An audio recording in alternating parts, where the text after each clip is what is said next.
अस्सलाम वालेकुम स्टूडेंट्स। हम टेंथ क्लास स्टार्ट करने लगे हैं मैथमेटिक्स, जिसमें हमारे पास फर्स्ट चैप्टर है क्वाड्रेटिक इक्वेशन।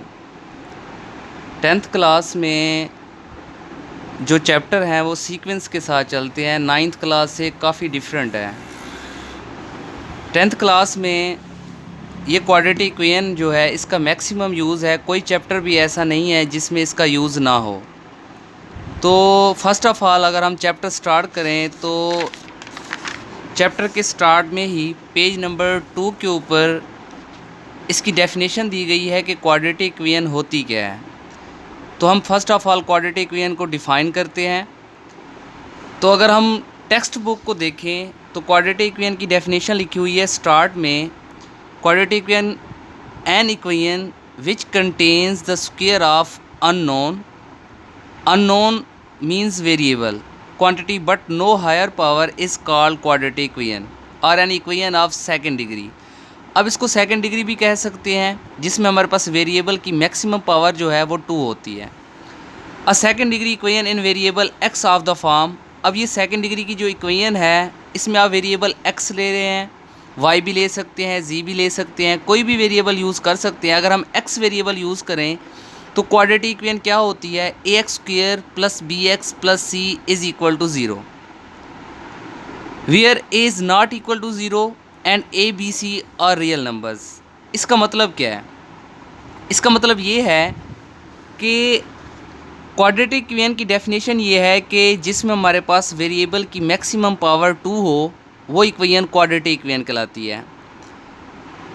अब अगर हम ए को ज़ीरो के इक्वल पुट कर दें, यहाँ पे लिखा हुआ है where is a not equal to zero. अगर हम इसको ए को ज़ीरो के इक्वल पुट करते हैं तो हमारे पास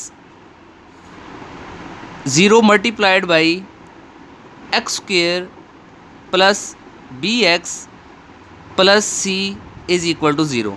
आपको पता है किसी भी नंबर को जब ज़ीरो से मल्टीप्लाई किया जाता है तो आंसर हमारे पास ज़ीरो होता है। तो नेक्स्ट स्टेप पे हमारे पास आ जाता है b x plus c is equal to zero. तो लिहाजा क्वाड्रेटिक इक्वेशन क्या होती है, ऐसी इक्वेशन जिसमें वेरिएबल की मैक्सिमम पावर 2 हो तो वो इक्वेशन क्वाड्रेटिक इक्वेशन कहलाती है। लेकिन ए ज़ीरो के इक्वल नहीं होना चाहिए।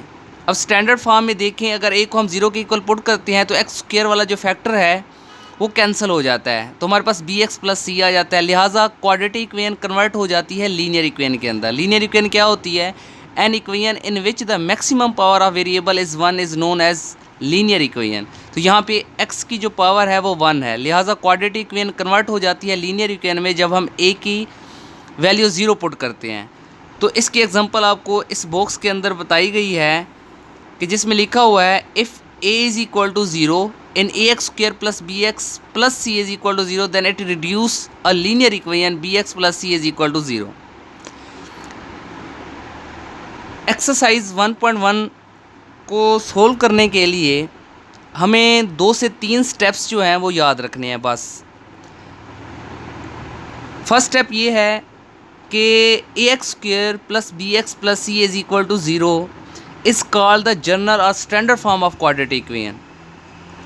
तो सिंपल आपने ये याद रखना है कि स्टैंडर्ड फॉर्म और general form of quadratic equation की क्या होती है। तो वो हमारे पास होती है a x square plus b x plus c is equal to zero. आपने फर्स्ट स्टेप ये चीज़ याद रखनी है, लर्न करना है इसको कि a x square plus b x plus c is equal to zero, ये है स्टैंडर्ड फॉर्म और general form of quadratic equation. अगर a x square plus b x plus c is equal to zero में हम b को 0 के equal put कर देते हैं, जिस तरह उन्होंने कहा था कि a को आपने 0 के इक्वल पुट नहीं करना। अगर आप a को 0 के इक्वल पुट करते हैं तो हमारे पास एक्स स्क्वायर वाला फैक्टर जो है एलिमिनेट हो जाता है और आंसर हमारे पास आ जाता है b x plus c is equal to zero. लिहाजा क्वाड्रेटिक इक्वेशन जो है वो कन्वर्ट हो जाती है लीनियर इक्वेशन के अंदर। अगर हम b को 0 के इक्वल पुट कर देते हैं, अब यहाँ से देखिए if b is equal to zero in quadratic equation a x square plus b x plus c is equal to zero then it is called pure quadratic equation. अब इस इक्वेशन के अंदर अगर मैं b को 0 के इक्वल पुट करता हूँ तो लिहाजा इससे नेक्स्ट स्टेप क्या हो जाएगा, ये होगा a x square plus 0 x plus c is equal to zero. तो लिहाजा ये हमारे पास आ जाएगा a x square plus c is equal to zero. तो लिहाजा हमारे पास x वाला फैक्टर जो है वो कैंसिल हो जाएगा। जब ज़ीरो को x से मल्टीप्लाई करेंगे तो हमारे पास आंसर ज़ीरो आएगा, लिखने की ज़रूरत नहीं है। लिहाजा हमारे पास आंसर क्या आ जाएगा, a x square plus c is equal to zero. जब हम b को ज़ीरो के इक्वल पुट करते हैं तो ये हमारे पास standard form of quadratic equation जो है वो कन्वर्ट हो जाती है a x plus c is equal to zero. तो a x plus c is equal to zero इसको कहते हैं pure form of quadratic equation, तो जिसमें लीनियर फैक्टर नहीं होता एक्स वाला, तो ये प्योर में कन्वर्ट हो जाती है। तो एक्सरसाइज 1.1 के अंदर आपसे सिर्फ ये पूछा जाएगा कि आपने ये बताना है कि ये pure form of quadratic equation है या standard form of quadratic equation है। Pure form of quadratic equation में अगर हम देखें तो हमारे पास लेफ्ट हैंड साइड पे तीन फैक्टर हैं, a x square plus b x plus c is equal to zero. ये स्टैंडर्ड फॉर्म है या जनरल फॉर्म है।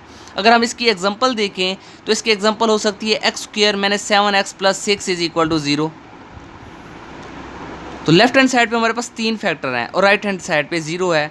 जब भी हम क्वेश्चन को सोल्व करेंगे तो उसको क्वाड्रेटिक इक्वेशन की स्टैंडर्ड फॉर्म में या जनरल फॉर्म में कन्वर्ट करेंगे तो राइट हैंड साइड पे हमेशा हमने ज़ीरो ही रखना है और जितने भी फैक्टर होंगे सबको हमने राइट हैंड साइड पे लेके आना है। अगर हम इक्वेशन को सोल्व करते हैं हमारे पास लेफ्ट हैंड साइड पे ओनली टू फैक्टर्स रहते हैं, for example x square minus 16, right hand side पे तो हमने ऑलवेज ज़ीरो रखना है। तो लिहाजा x square minus 16 is equal to zero ये pure form of quadratic equation है। ज़्यादा बेहतर समझ उस वक्त आएगा जब हम प्रैक्टिस करेंगे। असल में स्टार्ट हम जब करेंगे एक्सरसाइज तो इसमें से मैं कुछ क्वेश्चन आपको समझा दिया करूँगा, उससे रिलेटेड जो क्वेश्चन होंगे बिल्कुल सेम तो आपको होमवर्क होगा तो आपने वो खुद से सोल्व करने हैं। तो हम एक्सरसाइज स्टार्ट करते हैं। तो एक्सरसाइज अगर हम देखें तो हमारे पास एक्सरसाइज है 1.1। 1.1 के अंदर पहला क्वेश्चन अगर हम रीड करें तो उसमें लिखा हुआ है right the following quadratic equations in the standard form and point out pure quadratic equation. आपने क्या करना है, इसको स्टैंडर्ड फॉर्म में लिखना है। स्टैंडर्ड फॉर्म में लिखने के बाद आपने ये बताना है कि ये प्योर फॉर्म है या नहीं है। तो हम इस क्वेश्चन को अगर सोल्व करें क्वेश्चन को तो क्वेश्चन हमें दिया गया है। क्वेश्चन हम देखते हैं, एक्सरसाइज है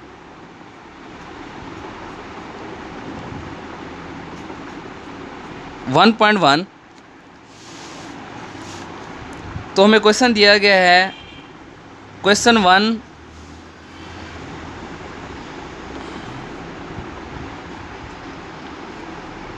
फर्स्ट पार्ट है, उसमें देखें तो दिया गया है x plus 7 into x minus 3 is equal to -7।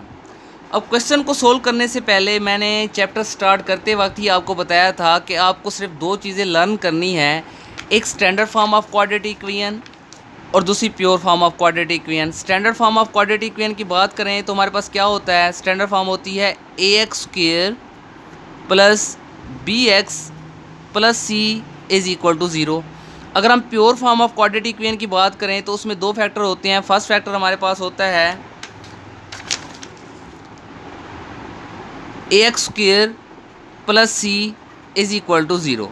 तो ये हमारे पास standard form of quadratic equation है फर्स्ट वन, और सेकंड वन अगर देखें तो वो pure form of quadratic equation है। इस क्वेश्चन को सोल्व करने के लिए फर्स्ट ऑफ ऑल हमने क्वेश्चन को कन्वर्ट करना है इस फॉर्म के अंदर। अगर लेफ्ट हैंड साइड पे तीन फैक्टर होंगे उनमें डिक्रीजिंग ऑर्डर होगा, जिस तरह एक्स स्क्वायर है, फिर एक्स है, फिर एक्स की पावर 0 है। या एक्स की पावर 0 1 के इक्वल होता है। जब हम सी को 1 से मल्टीप्लाई करेंगे तो सी ही आएगा। अगर लेफ्ट हैंड साइड पे तीन फैक्टर आएंगे तो हम कहेंगे ये standard form of quadratic equation है, प्योर फॉर्म नहीं है। अगर लेफ्ट हैंड साइड पे टू फैक्टर्स आते हैं तो हम कहेंगे pure form of quadratic equation है। अब हम इसको सोल्व करते हैं। अभी इस क्वेश्चन को सोल्व करने के लिए जिस तरह हम सिंपल मल्टीप्लिकेशन होती है, एक्स को मल्टीप्लाई करेंगे साथ वाले फैक्टर के साथ, तो एक्स को अगर हम मल्टीप्लाई करें एक्स माइनस 3 के साथ, प्लस 7 को मल्टीप्लाई करेंगे फैक्टर के साथ, तो 7 into x minus 3 is equal to -7।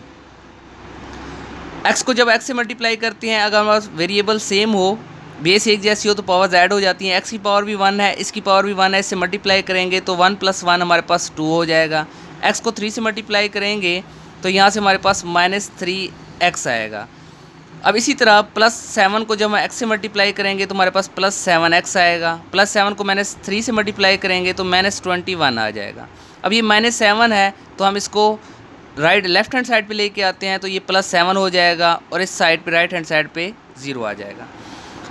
पहली कंडीशन तो हमारे पास क्लियर हो गई कि हमने जब भी क्वेश्चन को सोल्व करना है तो राइट हैंड साइड पे हमने ज़ीरो लेके आना है। तो राइट हैंड साइड पे हम ज़ीरो लेके आ गए। जो भी फैक्टर होगा left hand side right hand side पे जो भी फैक्टर होगा हम उसको लेफ्ट हैंड साइड पे लेके आएंगे और राइट हैंड साइड पे ज़ीरो बनाएंगे। अब नेक्स्ट स्टेप पे देखें तो जो फैक्टर एक जैसे होंगे अगर वो ऐड होते हैं उनको ऐड कर देंगे, अगर वो सब्ट्रैक्ट होते हैं तो उनको सब्ट्रैक्ट कर देंगे। एक्स स्क्वायर है फर्स्ट फैक्टर हमारे पास, अगर पूरी इक्वेशन के अंदर देखें तो एक्स स्क्वायर हमारे पास किसी भी जगह पे नहीं है, तो लिहाजा एक्स स्क्वायर को हम एज इट लिख देंगे। अब ये -3x है और +7x है, तो -3x + 7x, तो लिहाजा हमारे पास रिमेनिंग जो नंबर बचेगा वो होगा +4x।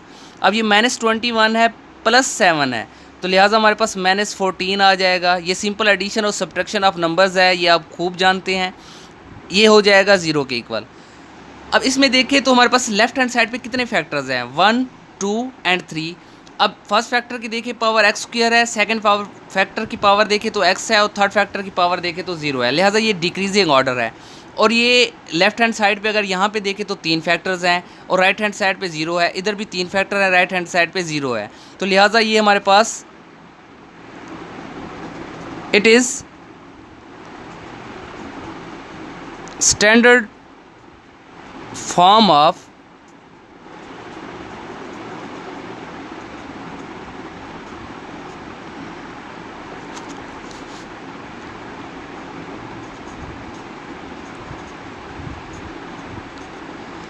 It is standard form of quadratic equation. तो ये क्वेश्चन हमने सोल्व कर लिया।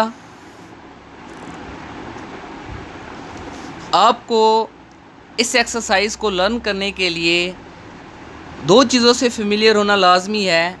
First one standard form of quadratic equation, second one pure form of quadratic equation. जब आपको पता चल जाएगा कि स्टैंडर्ड फॉर्म क्या होती है, प्योर फॉर्म क्या होती है, जो भी हमें नंबर दिया जाएगा सिंपल हमने उसको कन्वर्ट करना है इन दोनों की फॉर्म में। अगर फर्स्ट फॉर्म देखें तो राइट हैंड साइड पे 0 है, बाकी जितने भी फैक्टर्स होंगे हम उनको लेफ्ट हैंड साइड पे लेके आएंगे। इसी तरीके से pure form of quadratic equation, जब हम क्वेश्चन को सोल्व कर लेते हैं तो हमारे पास अगर 2 फैक्टर रहते हैं तो हम कहते हैं ये pure form of quadratic equation है। जिस तरह हमने ये क्वेश्चन सोल्व किया, सिंपल हमने मल्टीप्लिकेशन की, मल्टीप्लिकेशन करने के बाद स्टेप बाय स्टेप इसको सोल्व करते हैं, तो लास्ट में हम जब यहाँ पे पहुँचे तो इसको मज़ीद सोल्व नहीं किया जा सकता। लिहाजा हमने देखा कि इस इक्वेशन को इन दोनों इक्वेशन के साथ कंपैरिजन किया।